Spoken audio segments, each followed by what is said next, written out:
आप लोग? उम्मीद है ठीक होंगे। एग्जाम का समय है, बार बार अपने वीडियो में मैं कहता हूं आपको ठीक रहना है, फिजिकली फिट रहना है। कभी कमेंट भी किया करिए, कभी कमेंट भी कर दीजिए कैसे आप लोग नहीं हैं, कैसा लगा वीडियो कमेंट जरूर कीजिए अगर देखते हैं तो। अगर मेरा वीडियो देख रहे हैं अच्छा लग रहा है तो कमेंट जरूर करिए। और फोनो नंबर दिया हुआ है, कभी फोनो कर लीजिए सर को, ठीक है। तो देखिए आज हमने एक पोएम लाया है जो कि बड़ा ही इंटरेस्टिंग पोएम है, खूब मजा आएगा आपको। सच में आप मजा से पढ़ेंगे और इससे बहुत क्वेश्चन आते भी हैं, ऑब्जेक्टिव में आपके क्वेश्चन आएंगे इससे।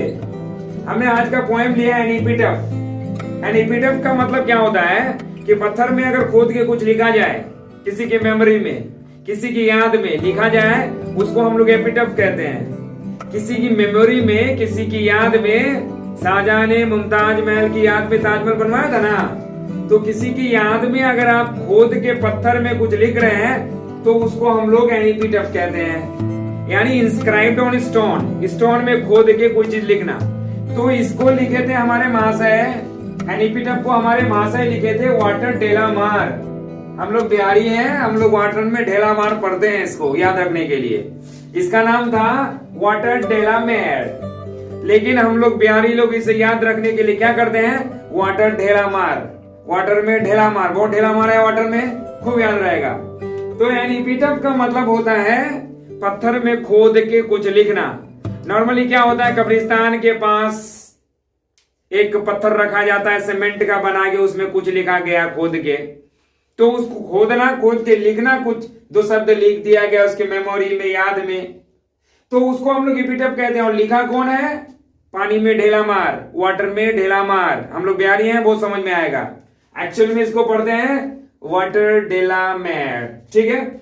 ये महाशय थे, ये इंग्लैंड के रहने वाले थे, लेकिन मिसफॉर्चुनेटली वो लंदन में शिफ्ट हो गए। क्यों भाई? क्योंकि 4 साल में उनके पिताजी की मृत्यु हो गई थी। उनके पिताजी की मृत्यु उनके जन्म के 4 साल बाद, ऐसा नहीं कि 4 साल बाद मृत्यु हो गई थी। तो वाटर डेलामार के जन्म के 4 साल बाद उनके पिताजी की मृत्यु हो गई थी, इसलिए उनको मिसफॉर्चुनेटली सेटल होना पड़ा। कहां? लंदन में। रहने वाले कहां के थे? इंग्लैंड के। जन्म हुआ इंग्लैंड में, लेकिन सेटल हो गया कहां? लंदन में। उनका जन्म हुआ था 1873 में, और मृत्यु उसकी हुई 1956। 1956 हमारे इतिहास में क्यों जाना जाता है? राज्य पुनर्गठन अधिनियम, राज्य का पुनर्गठन इसी नियम के अकॉर्डिंग होता है। 1956 में हुआ था, तो उसी को हम लोग, उसी डेट से हम लोग अपने इतिहास के डेट से जोड़ देते हैं कि वाटर डेलामेर की मृत्यु जो है 1956 को हुआ था, जो हमारे इतिहास में ये कहलाता है कि उसको राज्य पुनर्गठन अधिनियम कहते हैं। उसी के तहत जो है नए नए राज्य की स्थापना हुई, भाषा के आधार पर अलग किया गया, बहुत सारे हैं। तो देखिए वो he lost his father at the age of 4 years। उसने 4 साल की उम्र में अपने पिताजी को खो दिया, इसलिए सेटल हो गया कहा? लंदन में। Shifted to London, settle to London, London में जाके बस गए। उनको चिल्ड्रंस पोएट के नाम से भी जाना जाता है और नेचुरल पोएट के रूप में भी जाना जाता है। चिल्ड्रंस पोएट और नेचुरल पोएट एग्जाम में आता है। Which one of the following poet is known as children's poet? तो चिल्ड्रंस पोएट कौन है? वाटर डेलामार को चिल्ड्रंस पोएट कहते हैं। पता है वो सैड सॉन्ग लिखते थे, ह्यूमरस सॉन्ग लिखते थे, ह्यूमरस लिखते थे, ह्यूमरस होते थे उनकी कविताओं में, लेकिन मेलांचोली भी होता था। मेलांचोली समझते हैं? सैड सॉन्ग को हम लोग मेलांचोली कहते हैं। ह्यूमरस होता था, हंसी मजाक वाले कैरेक्टर होते थे, पोएम उसके बड़े हंसी मजाक वाले होते थे, लेकिन क्या है ना, उनके साथ वो मेलांचोली को भी ऐड किया है, ऐसा देखा गया है। अब देखिए उनको एक अवार्ड मिला था, that is called order of merit. 1953 में मिली थी ऑर्डर ऑफ मेरिट की उपाधि। कौन दिए थे? क्वीन एलिजाबेथ द्वितीय ने। क्वीन एलिजाबेथ द्वितीय ने ऑर्डर ऑफ मेरिट की उपाधि दी थी उनको। तो इससे 3 क्वेश्चन बनता है। एक तो वाटर डेलामार को कौन सा अवार्ड मिला? ऑर्डर ऑफ मेरिट मिला। कब मिला? 1953 को मिला। किसने दी? तो क्वीन एलिजाबेथ द्वितीय ने उनको ऑनर्ड किया, सम्मानित किया। किससे सम्मानित किया? ऑर्डर ऑफ मेरिट से 1953 में। तो चलिए ये तो कुछ बातें थी वाटर डेलामार के बारे में। अब देखिए हम लोग जाते हैं पोएम में। एनीपिटफ, ये जो पोएट थे वाटर डेलामार, ऐसा कहा जाता है, पोएम में नहीं क्लियर किया गया, लेकिन ऐसा कहा जाता है कि एक लेडी थी जो उनकी बिलव्ड थी, उनकी गर्लफ्रेंड थी, उनको वो प्यार करती थी, उन्हीं के बारे में ये कविता है। लेकिन ये क्लियर नहीं हुआ यहां। वो क्या कहते हैं कि here lies a most beautiful lady, वो कह रहे हैं क्या कि एक यहां पर बहुत ही सुंदर महिला लेटी हुई है। Here lies a most beautiful lady, ये बहुत ही सुंदर महिला यहां पर लेटी हुई है जो मर गई है, उनके कहने वो कह रहे हैं। और वो कह रहे हैं ये कि ये महिला जो है दुनिया में सब जगह विचरण करते रहती थी, घूमते रहती थी। जब घूमते रहती थी तो पूरी दुनिया उनको जानना चाहिए था, पूरी दुनिया उसको याद रख करती हमेशा। लेकिन ये क्या कह रहा है, वाटर डेलामार कह रहे हैं कि मेरे मरने के बाद ना इसे कोई नहीं याद रखेगा। क्यों नहीं याद रखेगा? वो कह रहा है कि ब्यूटी जो है ना, ब्यूटी सुंदरता जो है वो पास हो जाता है, खत्म हो जाता है, कमता है। सुंदरता आपकी ढलती है ना, आप कम सुंदर होते हैं ना, पहले बहुत सुंदर थे अभी कम हो गए। तो वाटर डेलामार कह रहा है कि ब्यूटी जो है दिनों दिन कम होती है और एक समय क्या होता है, वेनिस हो जाती है। उन्होंने वेनिस वर्ड का इस्तेमाल किया, वेनिस मतलब गायब हो जाना, VANISH। तो वाटर डेलामार कह रहे हैं क्या कि आपकी ब्यूटी चाहे कितनो रेयर हो, रेयर मतलब एकदम लाखों में एक, करोड़ों में एक, आपकी ब्यूटी लाखों में हो या करोड़ों में हो, ब्यूटी एक दिन गायब होना ही भी है, ब्यूटी एक दिन गायब होना ही है, चाहे कितनो रेयर हो। तो उसने कहा कि ये तो बहुत ही खूबसूरत लड़की है, लेडी है जो वेस्ट, वो कह रही थी मुझे लगता है क्या कि वेस्ट कंट्रीज के सबसे ब्यूटीफुल लेडी थी ये, और वो अभी मर के इधर लेटी हुई है।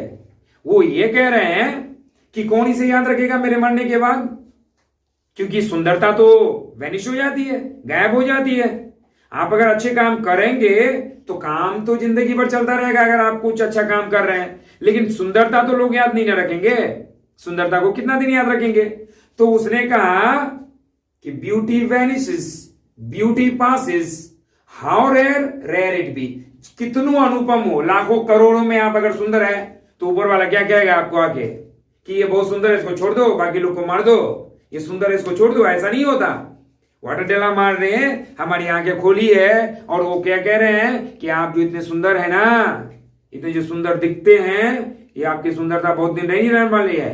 आप काम बढ़िया करिए, आप काम अगर अच्छा करेंगे ना तो जिंदगी भर आपका काम चलने वाला है। तो ये शॉर्ट समरी था एनी बिटफ का वाटर डेलामार के द्वारा, जिसका समरी मैं PDF फाइल आपको प्रोवाइड करवाऊंगा, मेरे पास समरी है। अगर आपका कमेंट, आप कमेंट करेंगे अगर आपको समरी चाहिए इसका। वैसे मैंने हिंदी में बता दिया, जिनके इंग्लिश अच्छे हैं, अगर ग्रामेटिकली ठीक लिख पाते हैं तो वो तो लिख पाएंगे। और समरी लिखने का भी एक तरीका है। क्या तरीका है कि सबसे पहले आपको पोएट के बारे में लिखना है। पहले आप पोएट के बारे में लिखेंगे कि this poem has been composed by Walter de la Mare, और उसके बारे में लिखेंगे he was born in 1873 and died in 1956. He belongs to England, but misfortunately at the age of 4 years when his father was died, he shifted to London. उसके बाद आप लिखेंगे he is known as children's poet and also as natural poet. He also uses the note of melancholy in his poems. और फिर आप लिखेंगे कि Queen Elizabeth II honored him with the merit of order of merit in 1953। ये लिखने के बाद फिर आप आएंगे समरी में, पैराग्राफ चेंज करके कि इन दिस पोएम, उसके बाद आप उसको जो मैंने बताया उसको आप ऐड करेंगे इंग्लिश में। तो ये सारे ये हमारे, अगर आपको अगर समरी चाहिए तो मैं PDF फाइल आपको प्रोवाइड करवाऊंगा। तो अगर आपको चाहिए तो कमेंट में जरूर लिखेंगे आप। अब इसके अलावा देखिए, इसको वाटर डेलामार को हम लोग चिल्ड्रंस पोएट के रूप में जानते हैं, नेचुरल पोएट के नाम से जानते हैं। अब आप जानते हैं मेटाफिजिकल पोएट किसको कहते हैं? मेटाफिजिकल पोएट किसको कहते हैं? तो जॉन डॉन को कहते हैं। ठीक है, वेरी इंपॉर्टेंट। वार पोएट किसको कहते हैं? रूपर्ट ब्रूक को कहते हैं। रोमांटिक पोएट किसको कहते हैं? जॉन कीट्स को कहते हैं। ये क्वेश्चन आपके इस तरह के ऑब्जेक्टिव्स में क्वेश्चन आते हैं एमसीक्यू में कि मेटाफिजिकल पोएट कौन है इसमें से, या वार पोएट कौन है, या रोमांटिक पोएट कौन है, और यहाँ चिल्ड्रंस पोएट और नेचुरल पोएट। कुछ और भी होंगे, मेरे नेक्स्ट वाली वीडियो में आएंगे, मैं बताऊंगा आपको। और साथ में इसको रूपर्ट ब्रूक को वार पोएट के साथ पेट्रियोटिक पोएट भी कहते हैं। तो ये हमारे आज के समरी थे। नेक्स्ट वीडियो मेरा आएगा, नेक्स्ट पोएट और पोएम के बारे में बताऊंगा। तो आज के लिए इतना ही, धन्यवाद।